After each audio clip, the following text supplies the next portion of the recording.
Okay, so let's tear that apart now. The very first lick that I played, very simple. All it is hitting the this 10th fret here, my root note.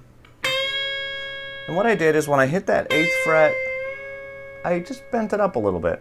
The reason I bent it up a little bit is because that note, the C sharp, I played a C, but C sharp is the major third of that A7 chord.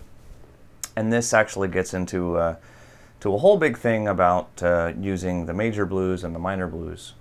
If you don't know when you should use which, the simple rule is major blues sound over 1 chord, minor blues sound over 4 and 5. So you'll notice that on the 1 chord, instead of playing that minor note, I often bend it up a half step to make it sound more major. That's a big part of playing blues and really getting a cool authentic sound. So anyway, let's move on. When it goes, the next chord is the D7, and I played.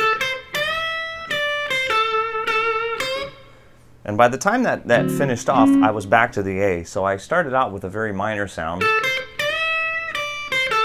back to my root at the same time that the band came back, hit that little majory half step at the end. Then it's just kind of a little melody.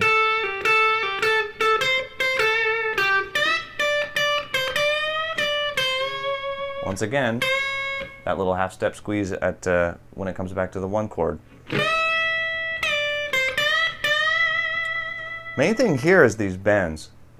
Bends are not arbitrary things, and I can't tell you how often I talk about this with my students. Bends are not arbitrary. You have to bend to a note, and in this case we're bending up a whole step, which is 2 frets.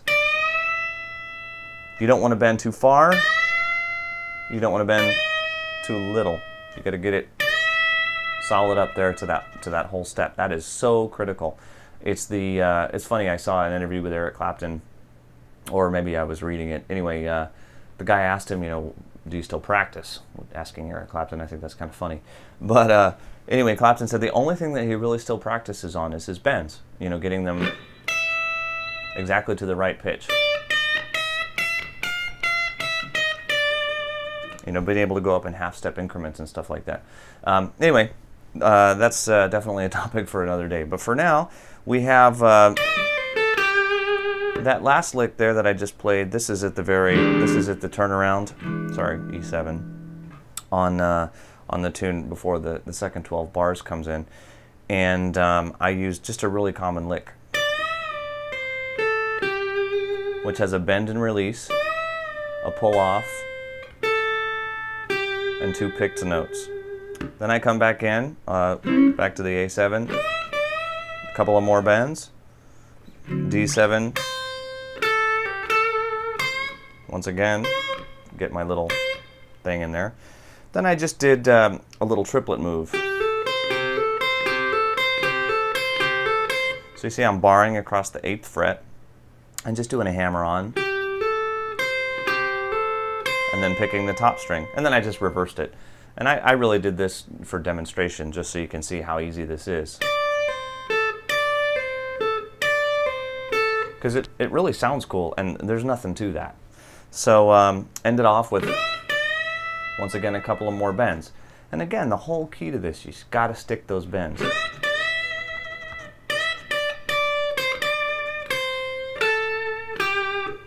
Little grace note there.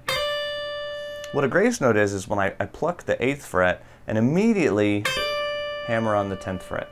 A grace note is so short it doesn't even get its own note. It's not a quarter note, it's not an 8th note, it's not a 16th note. It's just too fast to even count. It just happens immediately.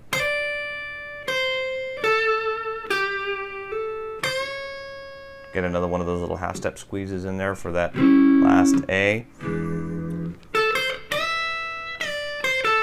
The last lick.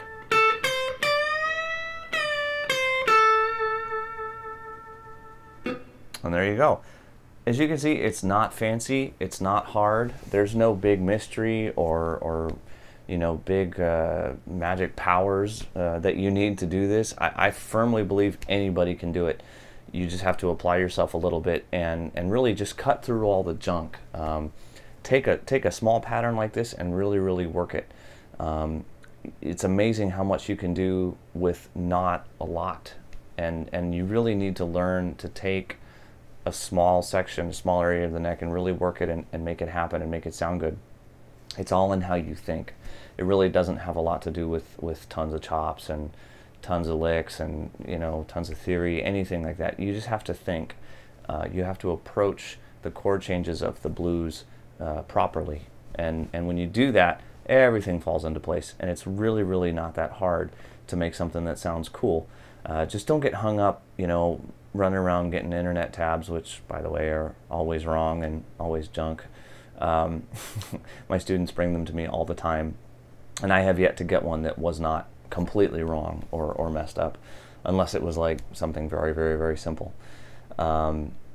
So don't get sidetracked with that. Take a small phrase. You can pull one out of a song. If you've got a tab book or something that you got that you know is good, take a 1 bar or a 2 bar phrase out of that and practice playing it, you know, all over the place. Just play it all over the neck in all kinds of different keys, over all different styles of jam tracks, all that kind of stuff. It's all worth it to you. Okay, well, that's it for this lesson, and I hope you've enjoyed it, and we'll talk soon.